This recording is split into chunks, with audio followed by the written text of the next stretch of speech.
তুমি এরকম ভিলেনের মতো কথা বলছো কেন? লেট হয়ে গেল। না না স্যার, আসেন আসেন বসেন। আপনি ঘুম থেকে উঠে দৌড়ানো শুরু করেন। এক্সকিউজ মি, কি অদ্ভুত তো। মান ইজ্জত কিচ্ছু রাখো।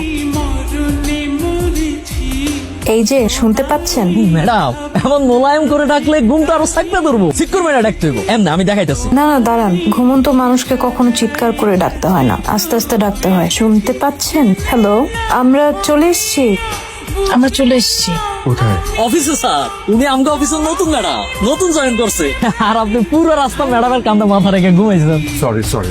ইটস ওকে, আপনি তো আর ইচ্ছা করে করেননি, ঘুমের মধ্যে ছিলেন। আমি আসলে সারাত ঘুমাইনি তো। বুঝতে পেরেছি।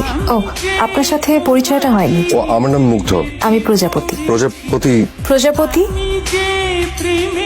কি? আপনারা কি আজকে বাসে কার কাঁধে মাথা রেখে ঘুমাইতে আসছেন? মুক্তি সাহেব, মান সম্মান তো কিছু রাখলেন না। স্যার আপনিও স্যার। স্যার আমি সকালবেলা অফিস আসবো দেখে স্যার রাতের বেলা ঘুমাই নাই, আমি এই জন্য বাসের মধ্যে একটু ঝিমায় গেছিলাম স্যার। আপনারাও এটা নিয়ে স্যার মজা নিচ্ছেন। আপনাদের একটু অ্যাটেনশন চাই। আসেন আসেন, আমাদের নিউ অফিস মেম্বারের সাথে আপনাদের পরিচয় করে দেই। স্যার, আমার অলরেডি সবার সাথে মোটামুটি পরিচয় হয়ে গেছে। পরিচয় হয়ে গেছে, তাইলে আর কি করা। মুগ্ধটা কই? মুগ্ধ, শুনলাম আজকে নাকি তুমি বাসে আসার সময় মিস প্রজাপতির কান্দে মাথা রেখে ঘুমাতে ঘুমাতে অফিস। স্যার, স্যার এটা উনি ইচ্ছা করে করেননি। কিন্তু কাজটা খুব রাবিশ হয়েছে মুগ্ধ। মুগ্ধ স্যার, আপনি তো আর লেট লতিফ নাই। আমাদের মুগ্ধ সাহেব তো বদলে গেছে। স্যার একটা কথা জিগাই। বলো। স্যার কয়েকদিন ধরে দেখতেছি আপনি ডাইনে তাকান কেন স্যার? প্রজাপতি ম্যাডাম আপনার ডাইনে বসে এজন্য? হ্যাঁ, ঘাড় ব্যথা, ডাক্তার ডানে তাকাতে নিষেধ করেছে। তো এটা স্যার আপনি আমাকে আগে করেন না। আরে স্যার, এসব গার ব্যথাটা তো কোনো ব্যাপার হইল। আমাকে গ্যারামের মতলব কবিরাজের তেল মালিশ করলে ঘাড় ব্যথাটা তো একদম নিমিশে ফিনিশ স্যার। হ্যাঁ। আর আমি যখন তোমার ঘাটটা মটকায় দিব না, তখন তুমি ফিনিশ। সরি সরি সরি, আমি আসলে প্রজাপতি ম্যাডামকে দেখলেই মুগ্ধ স্যার কেমন আলাদা আলাদা হয়ে যায়।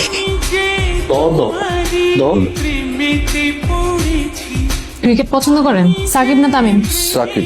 আমি তামিম। আমরা দুজন একই অফিসে, একই ডিপার্টমেন্টে, একই পজিশনে চাকরি করি। আমাদের দুজনের যদি সাকিব তামিমের মতো একটা বিগ পার্টনারশিপ থাকে তাহলে কিন্তু বেশ ভালো হয়, তাই না? দেখুন, আপনার রান আপনি করেন, আমাকে আমার রান করতে দেন। রান আউট না হলেই হয়। আপনাদের সবার জন্য একটা গুড নিউজ আছে, একটা ব্যাড নিউজ আছে। আগে কোনটা বলবো? গুড নিউজটাই বলি।